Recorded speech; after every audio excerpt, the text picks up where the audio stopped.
Hello anybody, Don Polec here with another edition of the History of My World, where we take a look back at some of the stories I've shared with you on the 6 and the 11 o'clock news. Stories that, even though they were done a long time ago, can sometimes give us a fresh perspective on our lives today. Like this story from the early 90s, which focused on the fast pace and the frenetic speed at which life was going on. The world was moving so fast, and people just wished that it would slow down a little bit, give them a chance to catch their breath. Well, I think the events of the past 18 months have shown us that it's best to be careful what you wish for.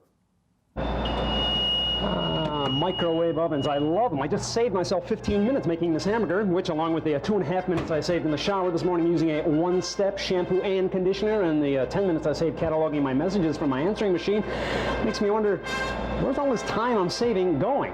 I mean, look at our frenzied society. Does this look like we all have this excess of extra time? I don't know where it's going. It's getting us to work faster. We have to work more to afford all these time-saving devices. Of course, there's growing evidence that the technological progress represented by them is, in fact, a direct cause of our puzzling lack of extra time. As spelled out in an emerging scientific principle that holds, despite advancements, withering delays linger. Or, more simply, dawdle, to put it another way. This time is what you put in it. That's why time is put in time of what you do and time, okay?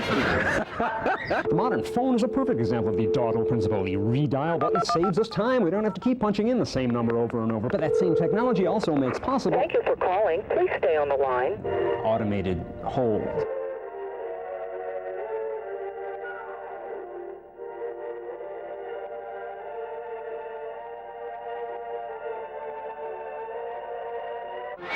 I know it's going by fast. The time is going, and I don't know where people are just running and rushing, and where the time's going, I don't know. Clearly the dawdle principle in action with things like calculators. They save us lots of time in compiling statistics, but we'll take it right back again when it comes to buying batteries for them. A simple sales transaction that years ago usually took about 2 seconds. 79 cents, please. But today, that same transaction, done on a cash register that's computerized to save time, ends up taking up to 10 times as long.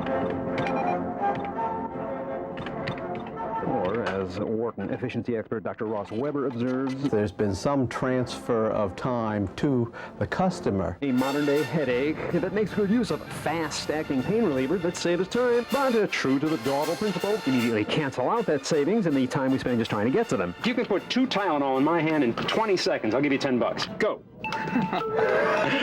Now I'm shaking like a bandit. The task calling for grappling with an ever-growing number of modern safety packaging features. The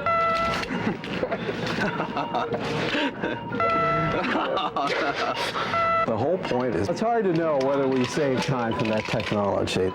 There you go! It's all, I think, basically positive, except that it makes us feel more harried. I'm in a hurry right now. I don't have the free time. I gotta get back to work.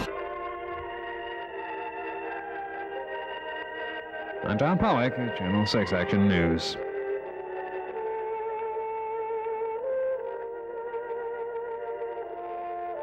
Now you see, that's the way we had to be on hold. When I was young, you had to hold it to your ear because we didn't have speakerphones, and we couldn't go anywhere because the phone was attached to the wall by a cord. And you young kids today, you don't know what it...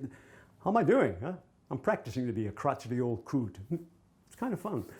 Anyway, a lot of people ask me a question about that one shot we have where the world is moving incredibly fast behind me and I'm moving at normal speed. Now that wasn't done using digital trickery or fancy software because it didn't exist, you know? And I mean, what we had to do was shoot that in real time, on location at the corner of Broad and Chestnut or something like that. Obviously the footage was sped up to make everybody behind me moving like crazy.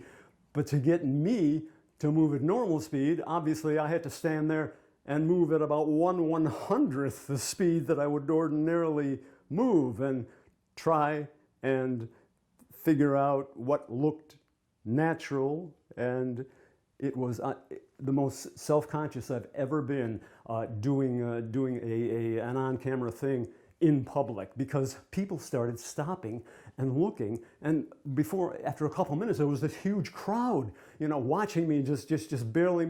they didn't know what I was doing. I felt really dumb, you know what I mean? But I couldn't stop. It took me like 5 minutes to get through the motions for that little 15-second bit. You know, people were asking me questions like, hey, what are you doing? And you know, I couldn't answer them. I felt rude, you know, but it finally worked out in the end. But it would have been a lot easier. It's a lot easier for you kids today with your fancy software. And when I was young, our cameras were operated by steam, and I'm gonna have to work on that. In any case, if you enjoyed this story, check out my YouTube channel, Don Polec's World TV. And in the meantime, I will continue to go into the vault. Well, it's not really a vault, it's a couple of DVDs in the back of my sock drawer. But in any case, I'll keep looking for stories to share with you on future editions of the History of My World. In the meantime, take care, and I'll catch you next time.